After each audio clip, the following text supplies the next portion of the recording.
coffee. If you come to Korea, It's yes. too far. It's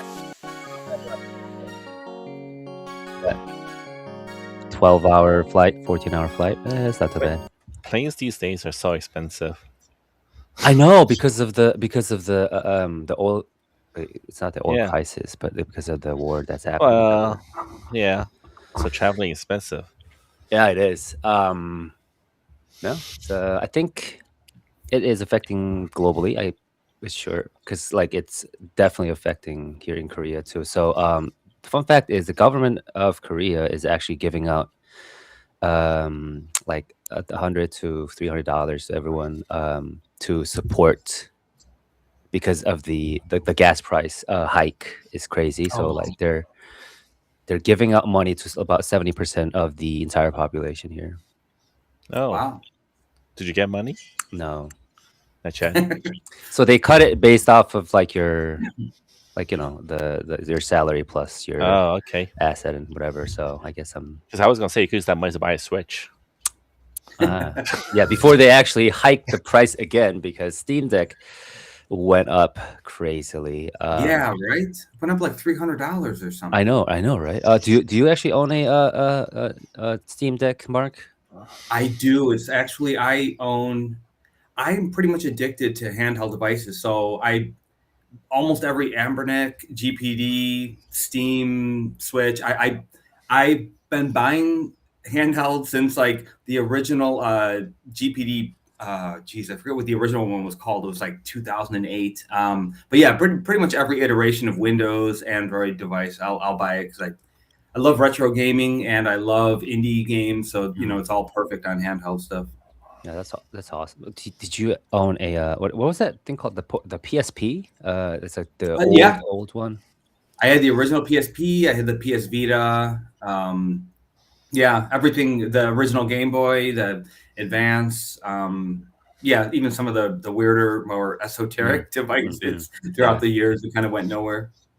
I think if you actually have it in a good condition, it might actually give you some cash because like a lot of people are looking for those retro stuff.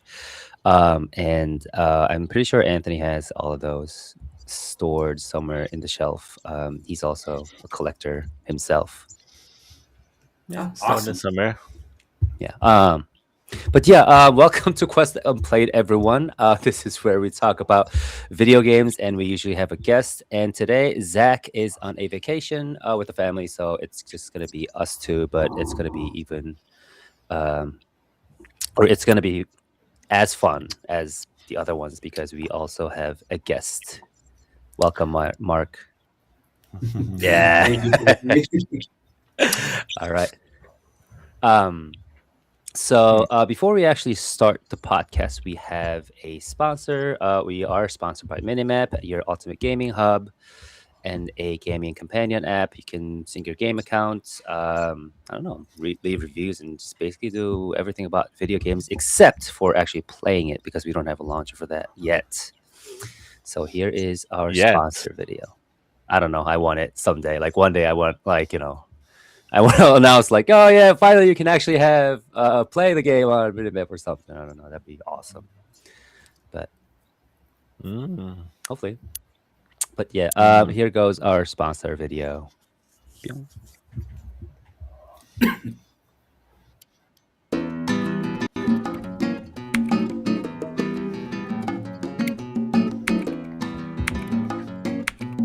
I had my video on mirror, so it looked weird. It's backwards. But yeah, you can sync your gaming accounts across Steam, Nintendo, Xbox, and PlayStation. Epic was in the beta version, but hopefully it's coming soon. We had a lot of people posting that. And you can actually leave reviews. We have over 4 million reviews up to date, all written by humans, no AI or bot, whatever, fake accounts, because we all love video games and talking about video games. So, written by real gamers.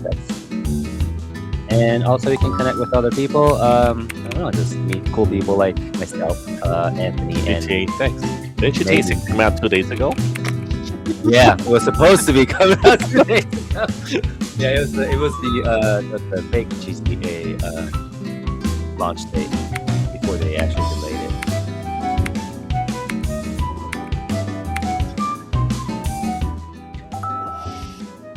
Minimap, you're all right. I think I saw so many funny memes from indie developers talking about GTA 6 launching 2 days ago on the Mhm. 26th, saying they thank you GTA for letting us know that you're releasing today. Oh that I yeah, can that I can that I can release my game soon. oh yeah. It's a great time. Wait, I know this is too early to ask, but do you have like a rough window of when your game is going to be launched, Mark, at all, or? We're actually not exactly sure. We're hoping that the Steam demo will be done in about 2 months, but a lot of it depends on if we get a publisher. We're at a point where we kind of can go one of two routes. Mm, We can kind of do a bit of a scaled down version and hopefully have it out maybe by early next year. mhm. But if we can get a publisher, we have a grander vision, and that would take probably about a year and a half. Ah, awesome. Yeah. So, if you are listening to this, publishers, Mark is looking for a publisher, an awesome publisher who can help his team and studio to expand his vision up to Yes. yeah, when he first started the game. So awesome. Yeah. So, Mark, could you tell us a little bit about yourself and your studio, and perhaps your game as well? Yeah, yeah. So my name is Mark. I'm co-founder with my wife Cassandra. Our studio is called Fingers on the Moon. It's our first game. We're building a game called Take That Mainstage, and we call it the ultimate wannabe rockstar life sim. It's kind of a hybrid genre game. It's a mix of life sim and management, but also rhythm and crafting. So it simulates the journey of you're not a rock star yet. You've kind of moved to this 1990s version of kind of like Seattle when kind of like the world was changing and there was the big grunge scene and all that. And you're kind of a nobody, and the game simulates the creative process. So a lot of you have to kind of make friends, get inspiration from talking to people, from going around the city, build up your reputation by playing at open mics, go busking in the park and play music for money. But one of the big things we kind of say it's kind of like we like to tell people it's a little bit like Dave the Diver, or even you could say like a farming sim or something like a Harvest Moon, Mm-hmm. something like that, where in those games, you kind of have a storyline and you have to grind and gather resources and then craft things and then compete and battle and all that. So in our game, you're gathering inspiration and thoughts and all that kind of stuff. But then you craft music. You don't have to know anything about music. It's kind of simple drag and drop. You have to collect guitars, form a band. But our big selling point is we let you actually make the music. So when you compete in the rhythm of game portions and like the battle of the band, kind of like rock band style, Guitar Hero stuff. But when you do that, you're actually playing songs that you've written. So you drag and drop and you make all these cool songs and that kind of stuff. And then, yeah, basically, you have a year and you have a couple of different victory conditions. Every time you play it, it's a randomized world. And yeah, we say it's also a little bit of strategy mix as well. And yeah, that's the goal, is to achieve your dream, either to be like the top recording artist, to be the best live band, or kind of a change the culture, a mix between the two. So we're aiming to have it like a really fun game that anyone can pick up and play. It's got a lot of depth, a lot of mini games and that kind of stuff, but also kind of have it a little bit warm and nostalgic and all that. So that's like Mm-hmm. a high Right. level view.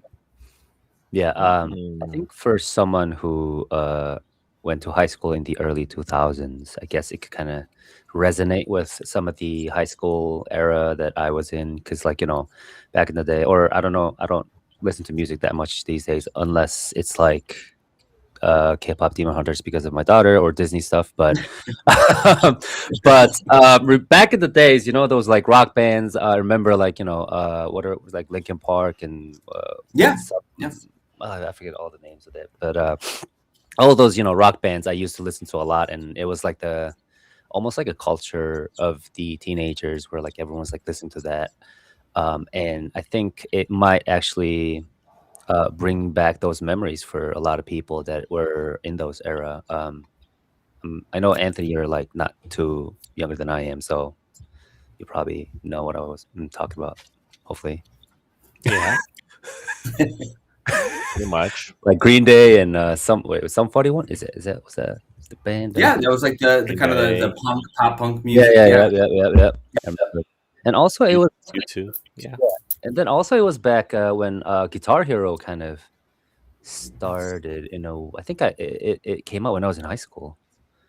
Guitar Yeah, Hero. it was about that time period. It was I don't remember exactly when it Yeah, came out when Guitar Hero was big. It felt like it was about like 2006, 2007, something like that. Somewhere Somewhere around there. that time right, period. right. But yeah, we chose the 90s specifically because we were looking for a time period, and I actually grew up through the 90s. And what we liked about it is, one, we wanted to kind of do something a little bit retro, and the 80s has been done to death. In Right, retro right. gaming, so many It's 80s. it's all about You know, 80. Yep. exactly. So Yeah. we felt like, for the 90s had this period where creativity and kind of being weird and unique was really cherished. So we wanted to hit that time period where it felt like anyone with an idea could kind of have a chance at making it.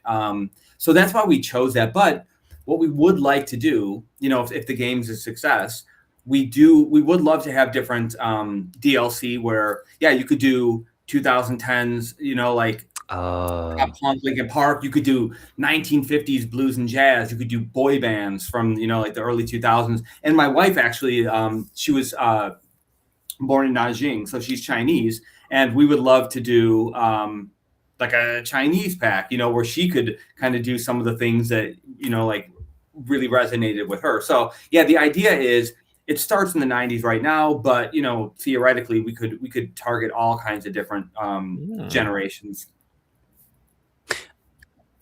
I think having a DLC for a different era is a great idea.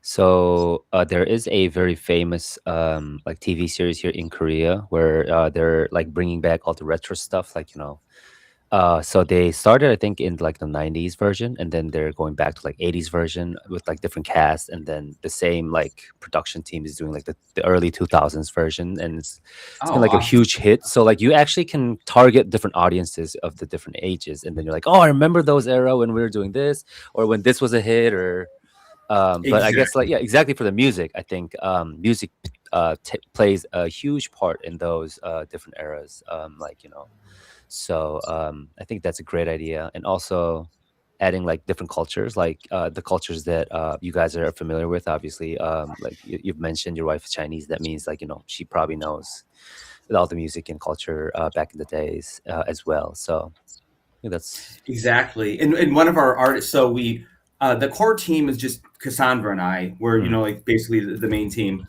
but we have a couple of people that work with us that we contract, and who are two amazing artists, and a couple other people. But one of our artists is French, so he's very excited, to have a localization right, that's in French. French. Yep. Yep. That's sweet. So what was your so like I mean, obviously it feels like it kind of brings back your personal experience into the game, but what was like, how did it all start? Like, what was your inspiration of creating this game? Yeah, so it actually started.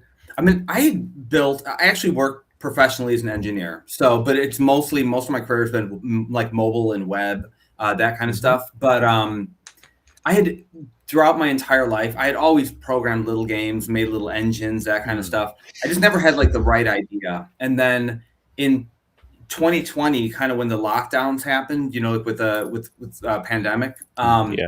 I just said, like, you know what, I'm going to sit down and learn Unity. And at that point, I just kind of had an idea about the conversation gameplay, about being able to, because I love visual novels. I love like games where you have dialogue trees. I always felt like they were somewhat limited. Like you can only play it once or twice, and you exhaust your options, and it's preset. So I really love the idea of having gameplay that was kind of emergent with the dialogue. So to do something like that, you actually had to build a society of NPCs that really, all their thoughts could be the decisions that would be like kind of the thoughts that would go into their diaries. And then from there, my wife and I are both musicians. So she asked, we had the idea that, well, the type of people who need other people's thoughts and opinions are like creatives, artists, writers, musicians, that get inspiration. And that was kind of like the beginning of the idea. So it was like talking to people and getting different ideas and inspiration.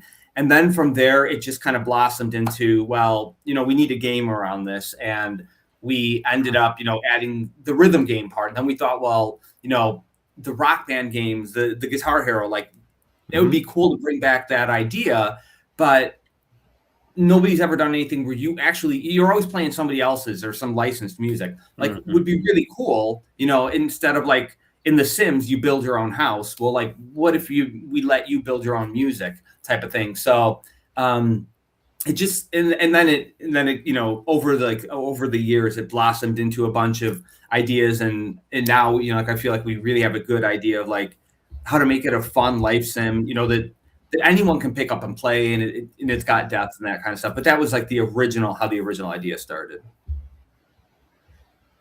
That's awesome. Thank you.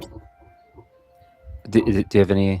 Oh, I'm like keeping like bombarding with you like questions. So I was like waiting for like Anthony to ask some questions because I got like right now. I was just thinking about 90s music and all that. How music back then was so much better than music these days. 100%. So to be honest, I was more of a hip hop person, but I did enjoy some punk rock stuff as well. I used to be a huge Eminem fan, and then kind of switched to, I don't know, like EDM, and then now like to Disney stuff.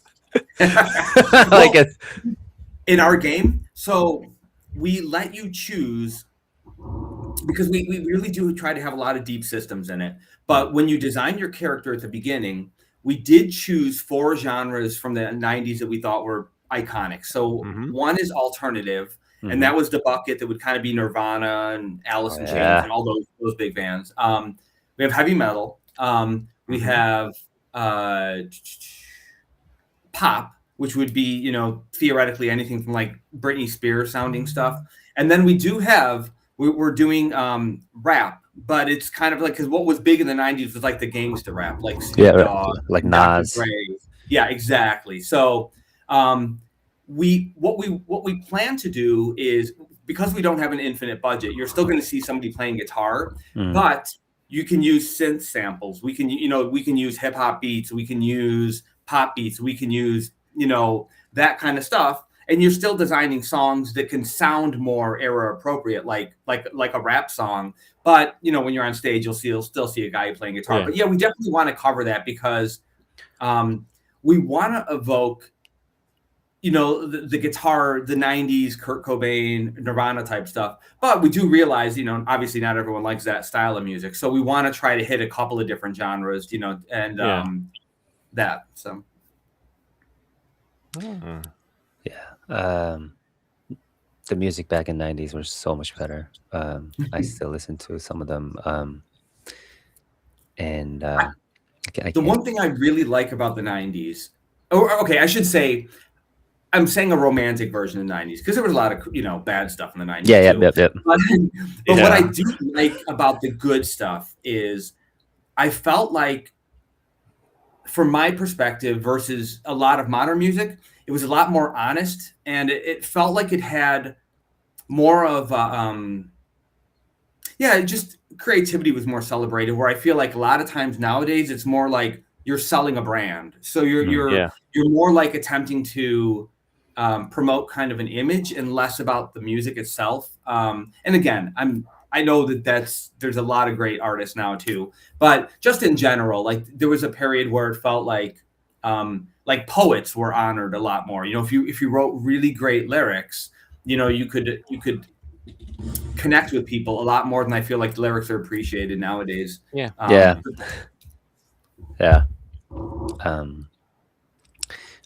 think so too. And also it was when we didn't have any smartphones or anything, so you actually had to be there to like to concerts or to I don't places know. to actually? I did torrents. Okay. No, Okay, that was an option. Yes, of course. Yeah, But that's true. yeah, that's yeah. But I mean, in the '90s, I wasn't even in the States, so I was still in Korea, so I have no idea. I didn't like feel the actual thing, but like I came to the States in 2003, so it's like an early 2000. So some of the remains of that vibe was kind of slowly shifting, but Yeah, Mhm. yeah. yeah. So, but yeah, I think I mean also we did have another developer who was making like like I don't know, it's like he does like the guitar shop management plus you play the guitar and then you actually fight with your guitar like you're smashing the monsters with the guitar called Oh, the game's called Double Whammy, I think. Oh yeah, I remember oh my that one. God, that's awesome. I'm gonna have to look And into that. yeah, he I remember that also one. is a musician himself. Like he would write his own music to get it included in the music or in the game. So he would like sometimes he would just like share me his like guitar plays and stuff. Like I was like, oh, that's so awesome! Like you should definitely have it. And then you have those little like, as a mini game is you have like those like Guitar Hero thing like where you click buttons when the beat comes down. So That's Mm. awesome. I'm gonna, yeah. One, I'm gonna have to look into that. And two, I just actually saw an article that like, I don't know if you guys have seen Dead is Disco and Mixtape. yep, yep, There's a lot of talk Yeah, about kind of a yeah. resurgence with music in games. So like, all right, we're here for that. yeah, yeah, The- yeah. So I think timing is crucial because like it feels like these days, things just like move so quickly. Like one day this was like the big hit, and then everyone is like jumping into it, and then the next day, like nobody's caring about that anymore, and then they're like moving on.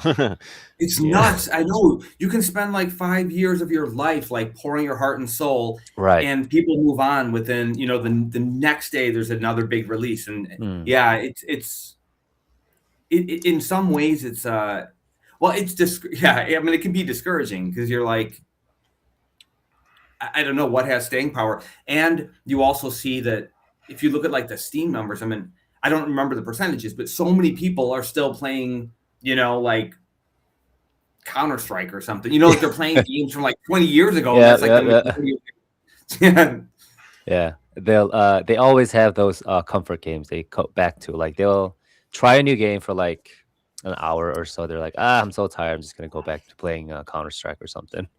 It's always exactly. yeah, or Yeah. Balatro or whatever that is, Yeah. Slate Aspire or something. Yeah, Cassandra, my wife, she is addicted to Balatro. I Yeah. think that's the he still plays most of the time. Like I was in that phase too. I was like, going back to Balatro, like that was so addicting. But I think people who are listening or watching would get a better understanding of the game if they watch the actual trailer and the video clips. Yeah. Since the game doesn't have a demo, we didn't get a chance to actually like play any part of it. But I think the demo itself kind of gives you more of a like overview of like what the game is all about. So Yeah, I'll apologize. We do no, have no, a no, you don't demo. have to. Yeah, yeah, you don't have to We do. apologize. No. We haven't publicly Let's put blame the demo George. out, but we do have like a demo that we brought to conventions and stuff like that. It's just that I'm the only developer or the only programmer on it. So generally, I'm kind of unless I know that I have somebody that like needs to play it or something, I'll constantly be tweaking it and working on it, Right. and I'll break stuff all the time. So I'm nervous to give you a build right now. Yeah. You know, yeah. Yeah, no need. I think the actual video clip will do just great. Please turn up your volume. So I made the big leap and I moved to Emerald City. It's my one shot to make it big. So now what? First I things love the first, I gotta find my new customization. look.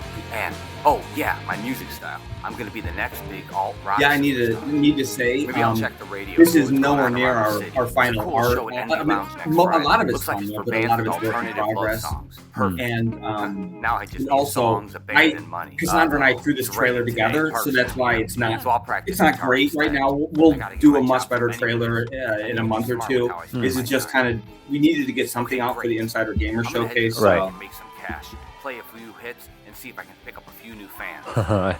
I can feel already. I can already feel the Today's the '90s day to feel, write the next the video. vibe, or I need to the craft early it. So Awesome. this is the 2000s. music Thank left you. handle. Yeah, our I got artists to are perform on amazing. stage, They're so I they're better really make great. We sure have I know what I'm doing. But I've got two writer's people that we block. currently Got work no with, inspiration. I'm gonna Logan find a and friend to meet Iman, up with. and then we had another artist that Maybe we if I play my worked with at cards the right, I beginning can named collect Jeff, some of and then Jesse's we've thoughts got a on my couple other people that lyrics. have helped over time. But Logan and Iman are kind of the two The secrets primaries and now, thoughts and yeah, begin they with do an music. So amazing what I job of use to write my like music. setting the vibe. So I better manage my relationships well. Now I've got the And perfect comparison wheel, I already, so I I pick think, like, alternative love watching this, songs that's gonna I change the world. exactly understand why With you all that said Dave cash the I made Diver, busting, because you're I doing need one to find thing the here perfect and then guitar like trying to repair. upgrade it, and then while After you're a quick managing trip to something the music else store, at I this looked at the this style. building, Time to I check guess, my for stats this, and and level up then with all this experience. So you want to be go the Exactly. best on, stage act? Most because Yeah, talented exactly. player? That's kind Let of me talk my I latest love success. that I guess there's idea, like different Dave ways the to be the Diver, best. where you Time to kind of find have that perfect band. your How to night, build your day and management. night So I better cycle, pick people who and then rock the you kind of crowd have as like a well as play heartbeat. well You're kind together. of So we locked doing, but then ourselves you in the have all garage for these days interesting and mini nights and games, and you days can and kind of nights. there's Rehearsing actually and another game. I don't know if you rehearsing guys and ever played rehearsing. Punch Club. Practice makes That oh, perfect. I was know the game. another Yep. one. Uh-oh, Yeah, we use that as an trouble brewing. inspiration too, where Bass it's kind player of not like, happy. you're Well, doing these crowd activities to response was build up your okay. skills and Paid all way that, and too you have to much. kind of So I gave decide him how a to cut. spend your Not time. my So, fault. like, So now we he's like to threatening tell to quit. people that Well, I managed to you don't smooth have to things know out, anything so I about guess I had music. a Like, stuntman it's a follow me. music There was game, some but it's drama, not so we like you shot can some treat it like gigs, and Dave the now we're Diver or a grinding farming around game. town. It's just, kind Playing of, show after show, um, but it's you almost just have time fun for with the it. real You show. don't like, Time I mean, the to take rhythm back parts control. require you to play on time, but it's not like ultra complicated. It's basically as long as you can stop stuff on time, Mhm. anyone can play it. Exactly. You don't need to be, you don't need to know how to cook to play Dave the Diver. So Yes, exactly. Exactly. I mean,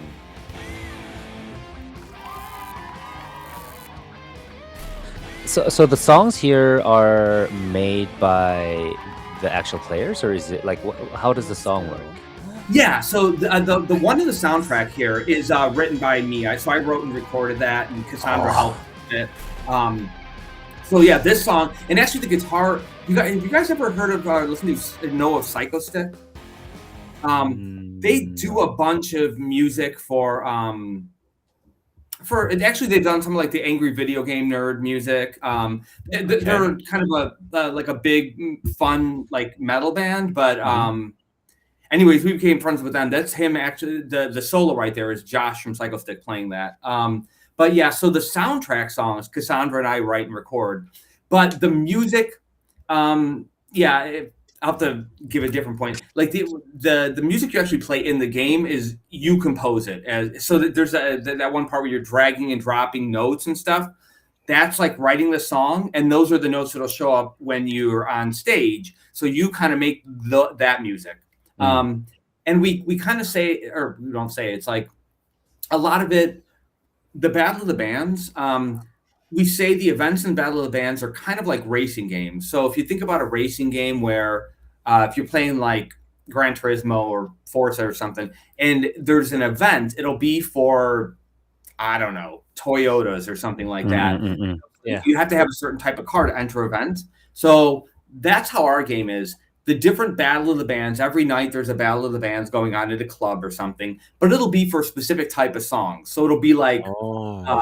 like an angry rap song. So that's why your band needs to write tons of different songs to make sure you have the right The kind of right. songs entering these events and that. Oh, okay. And then you can also record and rehearse and all that kind of stuff. But yeah. So it's like Dave the Diver. We look at it like a slice of life kind of game where you're just basically it's also kind of like a role playing game. I know it's hard to say role playing because I think people think like Mm. fantasy and that, but I Right. always thought of Dave the Diver as a bit of a role playing game. Like you're playing a role. Yeah, and then you're like constantly upgrading your stuff and Yeah. going through the story of it. So Dave the Diver it is one of your inspirations then. That's Yeah, huge inspiration. yeah. I'd say the big ones for this game are Dave the Diver. I would say Civilization because we have the tech trees, we have the different victory conditions. So you can play like, if you're playing Civ and you can work to like a cultural victory or a military victory or a space race or whatever, and you keep upgrading and unlocking different techs to take you on that tree. Our game's kind of the same way where you have either communications, talent, or songwriting. So, and then in each one of those tracks, there's a bunch of different upgradable skills. So you have to kind of, if you want, keep working towards a specific victory condition. So we say like Dave the Diver, Civilization, Rock Band, and The Sims. And that's the big thing. When we show it at conventions, we just showed it at Midwest Gaming Classic earlier this year, and it was awesome. And that's what most people say to us. When they see it, they say, oh, it's The Sims meets Rock Band. So we say, yeah, that's fine. You can think of it that way too. A big question would be like, if people actually make music out of this, while playing the game, can they have like can they download their own game or their own music and then store it? You can do that? Yep. Yeah. Yeah. When you make the song, the way it works in the game is the game internally creates like a WAV file or an MP3, and you can take that, you can share it with other people, and again, we would love to do this, but with budget, we'll see. But we want to be able to have multiplayer where you face off against another band, and you're playing online, and then you get have people in the crowd that can join up and they can vote for the best band, the best band. So yeah, we're working towards that. It'd be like a stand or a playoff, or yes, yeah, it'd be up. Exactly. That'd be interesting. And also, if you can download the music and then make it into like your personal vinyl record or something, that would be. Anthony will pay anything for that. I thought an idea. What if people are able to upload their music, and then depending on how many likes they get, people could go check out their music and likes them? Exactly. Oh, wait. Yes, and then like I think if they have like a, I don't know, like a bulletin board or something in the game where like you can check out other people's music there, like while playing the game, like, oh, these are the, I don't know, like name them something like the legendary rock stars or something that passed, and check out and then vote for it or like it or comment on it or something. That'd be dope. Yeah, exactly. If anyone wants, they can go to our website. There's actually a video up there that shows a little bit of like creating a song and then listening to it, so you can actually hear. But yeah, definitely, you could definitely do that. You could upload and vote on leaderboards, and the cool part is that part already is done, so that works. Oh, that's already working. Okay.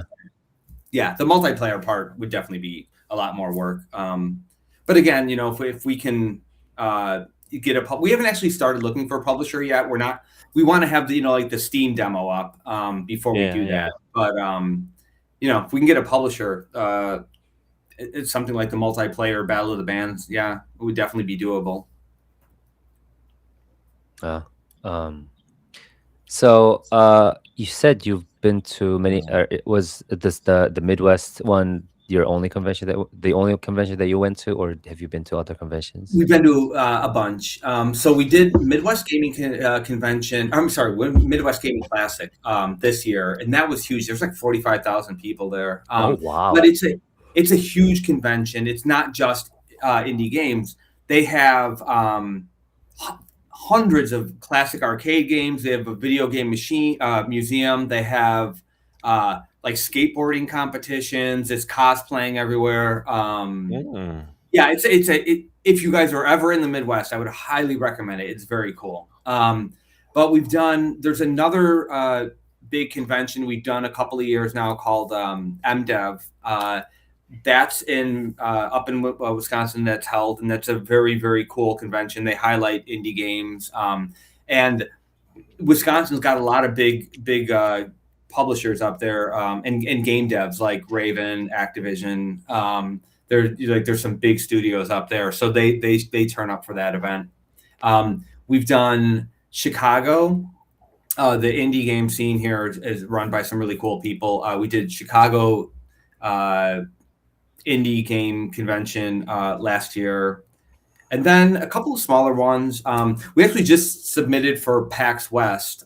They have PAX West Rising for basically small indie game teams. So we'll see. Hopefully, we get chosen for that. I think they'll let you know early June. Yeah. But yeah, it's tough. As much as we love doing it, because it is amazing. Like like when you have a line of people waiting to play your game, and then you get this amazing feedback, and you see people like of all ages and of types that like to really like love it.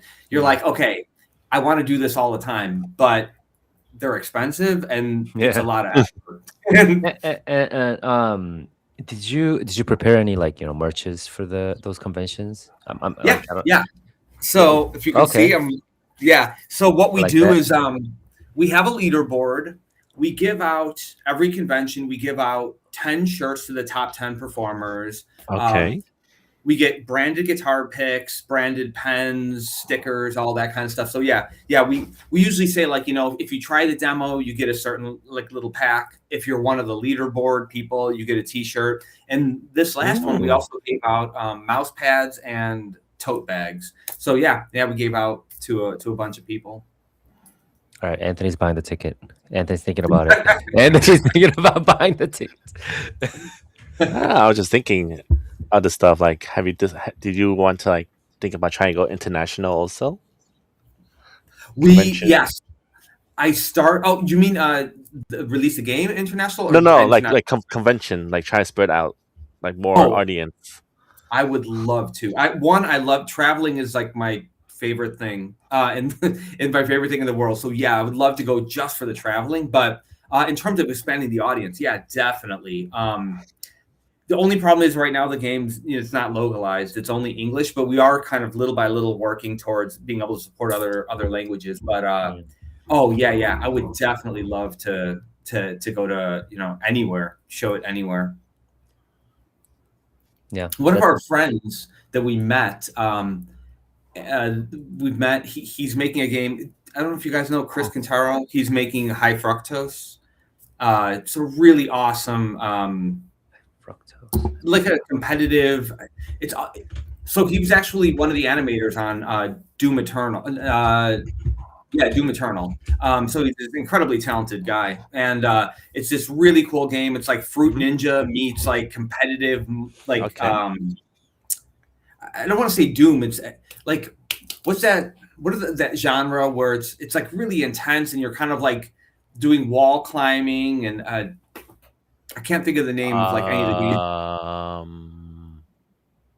Wall climbing. Let's see. Yeah, it's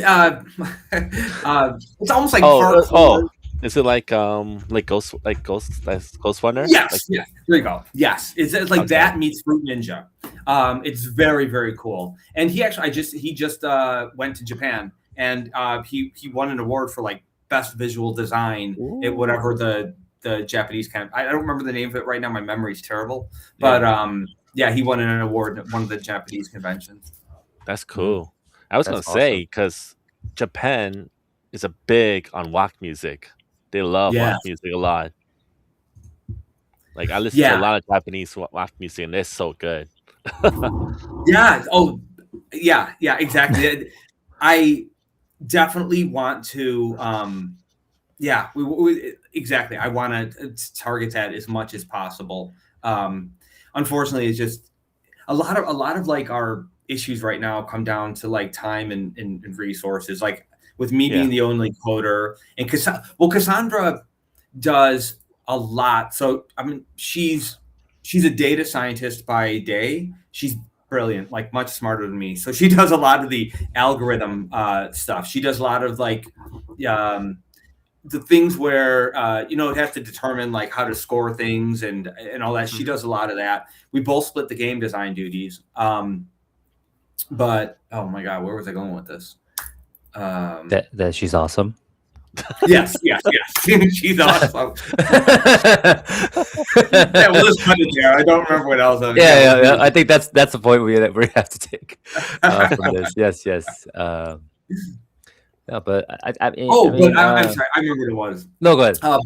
time and resources. Yeah, so like, of course. and Cassandra kind of manages, in addition to that stuff, she also does like the HR. She deals with like contracts. She does the marketing side. We have a marketing, somebody helps with marketing. Gia, she does like kind of our social media marketing. So Cassandra kind of manages everything that's not game dev. But yeah, between the two of us, it's just, like we have to constantly, it's luckily, I think, I feel like our careers have taught us how to prioritize and project manage well and all that. But yeah, it's a lot of work and there's limited time and budget. So we're always having to like decide what's top priority right here. I think that's what a lot of indie devs are going through as well, because like your resources are very limited. Your time is also a huge resource, so you have to like manage it properly in order for you to kind of meet your virtual deadline. I would say, like you don't have like a set deadline, but like you actually obviously have like some kind of a date that you want to push it. And if there's someone who's very good at it, it'll probably help a lot. Yeah, exactly. I mean, so how about you guys? How do you manage? Because like, how do you guys manage all of your schedules and different things and fitting in game playing and all that? Because game playing takes so much time. I hardly have time to play any games anymore. Yeah. It's I know Anthony is a streamer, so he plays. I've been up 24 hours. Yeah, that's what. Yes, that's exactly. As we started, we were talking about how Anthony has been up for 24 hours. Oh my god! I guess that's how Anthony managed. So like, I sometimes am worried about Anthony. Like, dude, you should get some sleep. But he's like, "What's sleep?" And I was like, "Dude, you gotta get some rest." But yeah, he plays a lot of games. As he's also a streamer. And he also has this like super important day job. Day job also, yeah. Yeah, he's traveling a lot too. How do you pull? I couldn't do that. I couldn't do like a 24-hour stream and then work. That's crazy. Well, not 24. It's not just 24 hours stream. Like sometimes I like to just play games off stream because it's just relaxing and so that. But yeah, I mean, it's like you said, it's hard because a lot of games come out every day. You got one game come out one day, the next day something else new come out. Yep. It's like, how you supposed to catch up? Yeah. You just can't. Especially I'm the kind of person that also that like I will play a game. Like I'm still playing Dredge. I'm still playing games from like 4 or 5 years ago. Ooh, Dredge is good. I love. Oh my god, that's one of my favorite games of like the last decade. Dredge is amazing. So like I'm still playing those games because like it's too good to move on from, but I haven't had time to finish it. So yeah. I personally don't have too much time, so I usually just play the demos of the our guests if they have one. That would be like the games that I actually play, like actually like sit down in front of my computer to play. But other than that, I don't have too much time to play other games. But I actually recently started Dispatch, which is awesome. I love that game. What's Dispatch? I don't know that one. It's I guess you could consider it an indie game. I don't know how big the studio is. I mean, I guess these days, like almost everything. Yeah, like what's the definition of indie game? Like, some studios have like 40, 50 people and they call themselves indie games. So yeah. How would you say Dispatch? Action adventure story, visual novel. Also, just has a lot of dialogues. And it's a comic book style. And Aaron Paul, one of my favorite actors, has voice acted it. So awesome. Interesting. So yeah, it's like that old comics superhero. Yeah, superhero. Yeah, villain thing. Yep. Very cool. Okay, I'll have to check it out. Yeah. And also, I mean, Mint Rocket is also an indie studio. They are, but I'm pretty sure they're funded by Tencent. I think that they're a division of Tencent. Yeah. So I remember there was a bit of controversy, like when Dave the Diver won Indie of the Year, and a lot of people were like, "But you guys are funded by Tencent." So fun fact is Jae-ho, who is the director of Dave the Diver, was one of our guests. He came to the podcast to talk about Dave the Diver. And he bluntly said he had made all the effort to not get any support by Nexon, but Nexon.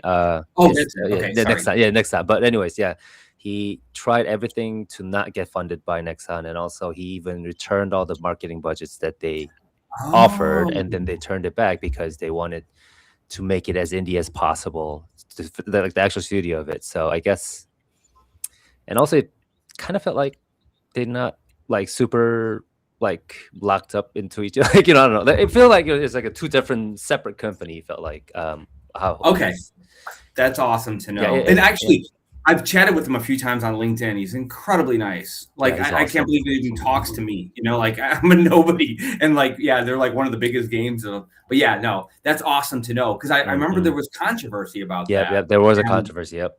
I remember that too. Some people are like, "Oh, you guys are not even indie. You guys are supported by Nexon, which is a huge, big gaming company." But I guess, but I'm very happy for them, because they've achieved quite a big things. Oh yeah, they're like one of my big inspirations, and like I said, he seems like such an incredibly nice guy. Like, he gave me great. He checked out our game and everything. He's like, "Yeah, this looks really great." And I'm like, "Wow, yeah." So I was just really like honored. Awesome. So I guess coming back to your game, what's like your I guess like short term goal would be like finding a publisher first, I guess, or do you want to like are you planning to launch the demo sometime earlier and then try to look for publishers? So the short-term goal is definitely the demo. So Cassandra and I, like, because of the fact that we had like a couple of the shows we had to do, we tailored the current demo to the experience of somebody sitting down at a conference and playing it, for 20 minutes. Now we have to step back and like rework some of it for like Steam, because it would, like, the experience is supposed to be a little bit bigger than, than what people play at a conference. So we're kind of in the planning right now, figuring out how to like tie together some of the mechanics. And once we do that, that's the next big thing. Get it up on Steam, because also, like, with our game, I think there were a lot of people that see it and think, well, I don't know anything about the 90s. I don't know anything about rock music. Why do I care about this? So like with our game, we feel like just play it. Like anyone who's played it, like, gets it. Like, I think like experiencing like being on stage and hitting the right notes and the fire goes up. The feedback we get from people who actually play it. So we realized like we need to get a demo out there, because like the trailer doesn't convey like the funness of it, So that's the big thing. After we get the demo out, then trying to build up wish lists to try to get a publisher. So, but as we all know, like, real life. That part is not the fun journey of the game development. One of the most overlooked and like people hate facing that. Marketing, I heard like marketing and looking for publishers are the two worst things ever. Yeah. So we made a lot of connections over the last like 2 years, like in the Wisconsin, like the Midwest gaming scene, but people who've, people who've been in the industry for like 30 years and like shipped games I played when I was in high school. And, like, that blows my mind. I'm like, oh my God, I'm talking to somebody who built a game I like spent my playing in high school. But in that process, we've learned that it's a relatively modern thing to have pitching be so incredibly difficult, because I guess even like from what I hear, like 10, 15 years ago, it was nowhere near this hard. Like, you could have a relatively like a good idea, a little bit of a prototype, and you can get signed. But now there's just, with the economy, with the fact that, like, when we were talking about, there's like what, hundreds, thousands of Steam games released a day, that now the publishers are so reticent, to give out a deal, that it's got exponentially more difficult. Yeah, I think it feels like there's just so much more competition. I think that's the first. And also, obviously not every single indie games succeed. So the investors or publishers are saying like, we need to be more careful before we like, give out checks or I don't know, actually sign a deal, because they also know that it's also the risk. At the same time, the developers' risk as well. Like, if we're choosing the right publisher, but it's just that I think if it just like more games compared to the number of publishers, I guess. Exactly. Like, supply and demand wise, like exactly. Yeah. Exactly. And Have I've you thought also of, yeah, go ahead. I've also heard that, like, again, I haven't really been in the industry, so this is all just kind of what I've learned. But I've heard that nowadays publishers expect you to, kind of build up, like, to have thousands of wish lists and prove the game before they give you any money. Whereas in the old days, like, that's what the publisher provided was they would sign you, then they would kind of promote and market. So now it's like it's almost like, for anyone, for streamers, for YouTubers, for content creators, like, you almost have to do everything yourself now, like it's got so much harder for everyone. Yeah. And then some people are asking, like, so what does the publisher even do for you then? Like, I have all the wish list, I have the game. Like, what is they just sign the checks? Yeah, like, exactly. And then so they take your money, yeah. And then so, like, some developers are saying, like, I'll just self-publish it because I already have, like, I don't know, like 10,000, 100,000 wish lists anyways. Like, why not just do it myself? So. A good example is the most recent indie game that just came out, Paralyze. Have you heard about that? Yeah, I've heard of it. That's self-publish. Is that really self-published? Wow. Yeah. And they said they were in development for 7 years. I heard that. It took them a while. God. And I think they hit the within like 48 hours, almost like 800,000 copies sold. Oh my God. Well, good for them. That's awesome. Yeah. That's good news. Big W. If I recall, like you said, it's always the content. So they didn't like had a publisher to help them or anything. They just had like you said, streamers, YouTubers who just played the game and they shared it, like, just shared it, and that's it. It just reached out. Wish list is like skyrocket, and that's it. Oh my gosh. That's amazing. I'm actually looking at the number. It says 30,565 people are playing right now. Oh my gosh. And it's not even online. It's a single player. Just It peaked at 78,000 concurrent players. Oh shoot. Yeah. That is amazing. And it's got it looks beautiful. Yeah. It looks like an amazing game. I see. I always wonder, like, in that situation, like, how do you pay your team? Like, for those during that 7 years, unless like yeah, and I think the team is at size of 15. Also, that's this team. Oh wow. And did they also have like their like daytime job or something? They're like part-time. They all had daytime jobs too. That's how it took them 7 years. Yeah, so it took them 7 years. So, but I'm pretty sure they did, the revenue share model. And the game is not done yet because it went to early access. That means they had to still develop and work on it the next couple of years.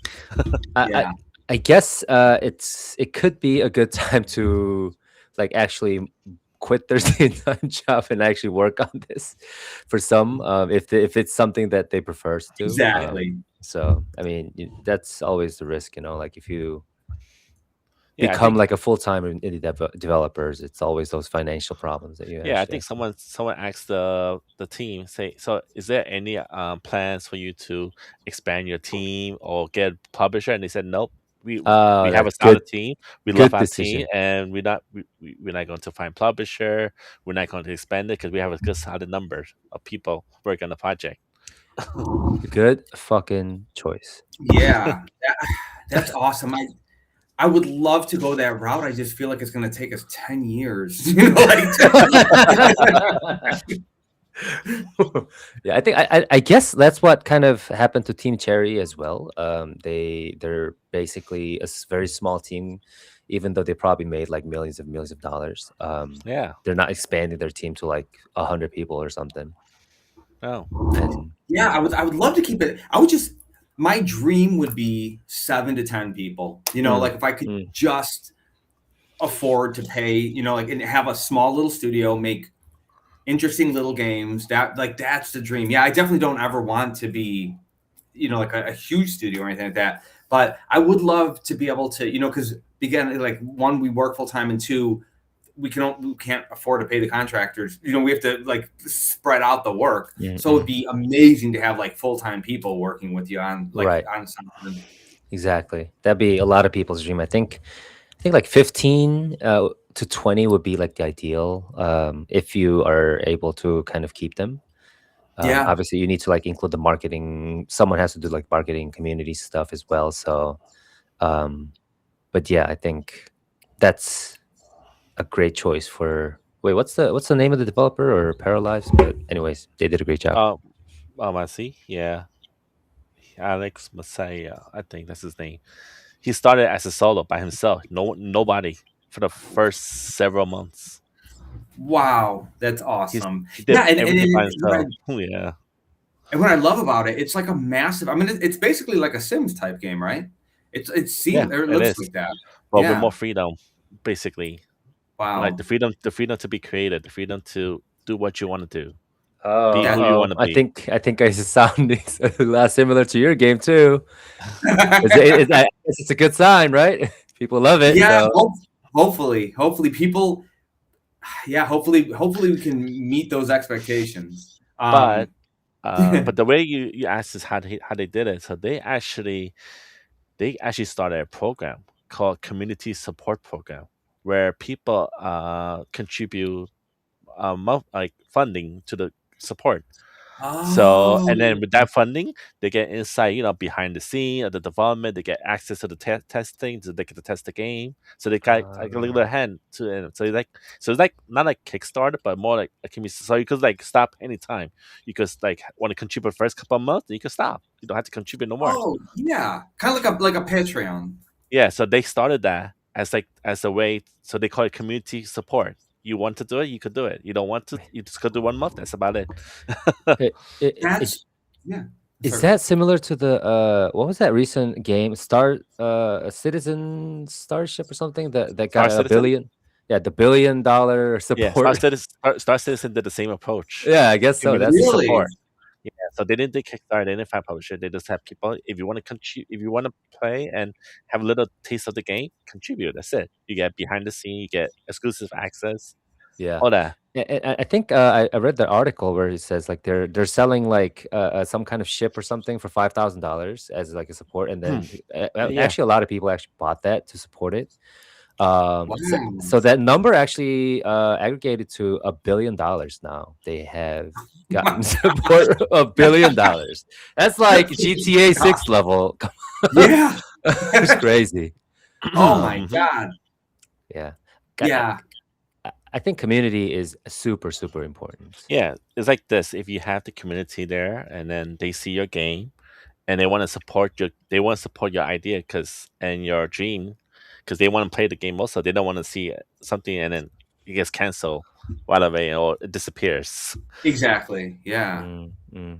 It's like if you get it's basically like this. If you get the fan, you get the community, they will always be behind you, and they're the one who's gonna keep making you keep going forward. Yeah. That's we just have to figure out how to build a community. Yeah. You gotta get some support from the. You could do an online battle of the band. Yeah. Do it. Yeah. That's it. Yeah, that'd be awesome. But little by little, we're growing. It's just, it's an uphill battle, definitely. Yeah, like cutting through. It is. But definitely a demo would be like the best first test, first taste of what people can expect. Yep. Exactly. I'll be completely honest. I feel confident. I really feel confident just because of like I said, the feedback we've gotten from people who've played it. So I have so much hope that like when people play it, it'll, like there's nothing like, because I know you guys know we've all had games. I have hundreds in my Steam account of games that like the trailer look great, the screenshots look great. I buy it and it's just shallow and there's like nothing to it. So like I feel like I don't worry about that. I don't worry about like I feel like once people play the demo, hopefully like it won't connect with everyone, but for the people who it connects with, I think like hopefully we can build like a little community from that. Yeah. So when can we kind of expect the demo to come out? That's the big question we have. Yeah. So I mean, honestly, for you guys, if you want, I can send you guys a build. We just for an actual public demo. that probably, like I said, there's a couple of like, there's one or two more gameplay like mechanics that we need to put in there, and then we just need to kind of rework like the loop of it. So we're hoping like 2-ish months. 2 months. Yeah. Like I said, we do have a demo we can put up now. It's we want it to be as good as possible. Yep. Yeah, and then like move on.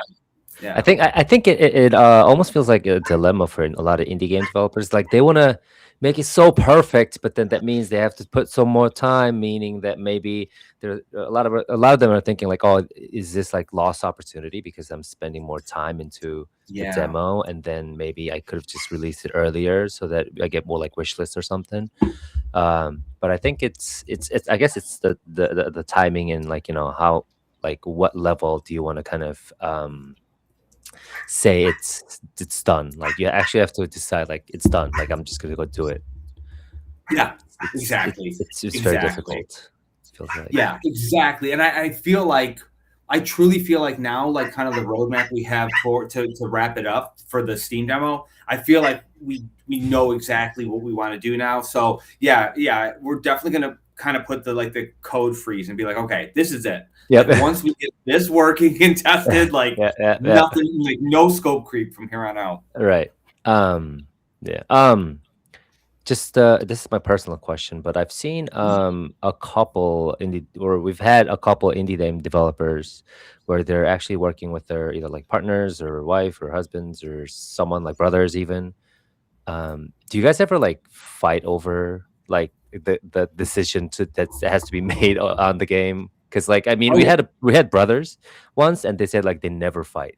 Like I was like, no way, you guys, someone had to like throw a monitor or something, like throw a punch or something. But they're like, oh, we never fight. I'm like, okay. So I was just wondering, like, do you guys? No, we fight. We definitely fight. And I'll be completely honest. Most times Cassandra's right. So because I get very like tunnel vision sometimes. I'm like, no, it has to be like this. And she'll be the one where she's like, nobody cares. Or like it needs to, like you need to think about other people other than your own idea, whatever. So usually we'll have a big fight, we'll blow out. Then we'll step aside for an hour, and then I have to crawl back and be like, yeah, you're probably right. So a lot of visions went that way. Happens. I think they say I think it's universal all around the world, but it's usually like over 80% wife is the right wife. Yeah. I always say that too. My wife is right. I always look to exactly. There was a Steve Jobs interview years ago. I saw this interview with him, and he was talking about that, and he was talking about like how he was like a really good and he had this whole thing about somebody asked question about your fight at Apple or whatever, and he said he had this story where when he was a kid there was like a neighbor and he had a rock tumbler, and he told Steve to grab just 2 off the ground in this rock tumbler, and he put it overnight, and when he came back to his neighbor it was like this beautiful polished rock. And he had that metaphor that a lot of times when you have really intense, intelligent people, you need to put them together and let them create that friction, rub off on each other, and they polish each other into something like better. Because I sometimes argue, and I'm like, but it's a good thing, as long as you keep it on track and it doesn't turn it into this huge argument. You just keep it focused, and then usually you both kind of see each other's opinion or whatever, and then in the end, hopefully you come away with something that is better. Yeah, 100%. I agree. Yeah, I think. Do you have any more questions, Anthony? Because I was just trying to find this one game that was like Rock Band. Like I just couldn't find it. Yeah. I honestly cannot think of on top of my head at least a a game that is like, take the main stage and like it's like a rockstar simulator. Yeah. Yeah, it's like a lot of games are more focused towards like the actual either like music or the battle, but it wasn't like simulating a person like a rock star. Yeah, we really, and thank you. I really appreciate that. And I always felt like I have played other Rock Band games in the past, but like I don't know, like video games generally, like we look at like if you're already a rock star, there's a hero's journey, and like most games is like you're supposed to start, a nobody, and through grinding and questing, you become the hero. So that's kind of what we wanted to do, like that part of the arc, because for some reason rock games always like it's just like you're like already a rock star when you're on stage, and I don't know, like I think the interesting part of the story is like how out there. Yep. Yeah, and I think thank you so much for coming, Mark. And I think Anthony is buying the ticket to get that T-shirt. One of those conventions. Anytime. Or if you guys know of a convention like over there, let us know. I mean, honestly, if we can get work, I will definitely take a trip out there. I'd love to hang out. There's one in Korea happening in summer. But that's I wouldn't come for that because it's not as big as the other one. But I think maybe for G-Star, which is the biggest one here in Korea, that's happening in November. Maybe that's something to think of. Awesome. My brother's daughter actually dances in a K-pop cover band, and they're relatively. She's actually already been to Korea once, and I think she's going again to South Korea at some point this year. And I don't know too much about K-pop, but yeah, I mean, she's obsessed with it. She's been in dance her entire life, and there was some big performer was in LA last summer, and she got to be like one of the backup dancers for that. So that's awesome. That is awesome. I think. I mean, I genuinely loved all the vibe and everything that's happening in the game. I didn't play it yet, but just from the trailer that you've explained, I definitely would. I think I've already wishlisted it, or if I haven't, I'm just gonna go wishlist it now. So if anyone who is listening to this likes, wait, what happened to your camera, Anthony? It's playing around. I have no idea. I was like, what is going on? Do you have like 5 cameras? I know, right? I was like, do you have like 5 different cameras like in your house? You have like different like angles So of the camera? there's 3 cameras, and there are like 5 different headsets. Oh my goodness. Yeah, he's a professional streamer. So please, when the demo is out, please stream it. Please stream this. Take that. No, I'll definitely. I would love you guys to be, one of the first people to play it. Yeah, definitely. That was so much fun talking. I'd love to talk anytime. Yeah. So thank you so much for coming, Mark. Wish you the best. And also I'll have all the links in the description of this video so that people can go check it out and wishlist the game. And I will look forward to playing the demo in about, I don't know, you said like about 2 months or 2 or 3 months. So yes. Thank you for coming, Mark. Thank you. And likewise, thank you for having me. Yeah. Goodbye, everyone. Thank you for listening. Everyone.